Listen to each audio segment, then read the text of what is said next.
Hi friends, price த Lord.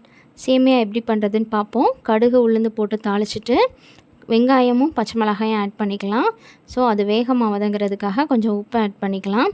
Next நல்லா வதக்கிட்டு நம்ம ஒரு பிளேட்டில் பாக்கெட்டில் இருக்க சேமியாவை கொஞ்சம் கொஞ்சமாக கொட்டி நம்ம அதை சின்ன சின்னதாக உடச்சி விட்டுக்கலாம்.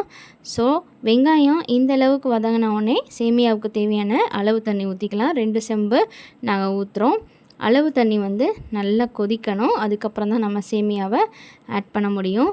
ஸோ இப்போ தண்ணி நல்லா கொதிச்சிருச்சு. சேமியாவை கொஞ்சம் கொஞ்சமாக ஆட் பண்ணிக்கலாம். எங்கள் அம்மா போடும்போது அப்படியே ஃபுல்லாகவே உள்ளே விழுந்துருச்சு. ஸோ நாங்கள் அதை அப்படியே போட்டுட்டு நல்லா மிக்ஸ் பண்ணிக்கிட்டோம். ஸோ நீங்களும் நல்லா மிக்ஸ் பண்ணி விடுங்க. மிக்ஸ் பண்ணதும் தண்ணி கொஞ்சம் கொஞ்சமாக வற்றி வரும். ஆனால் இடையில நம்ம கிண்டிக்கிட்டே இருக்கணும். அடி பிடிச்சிடாமல் பார்த்துக்கணும்.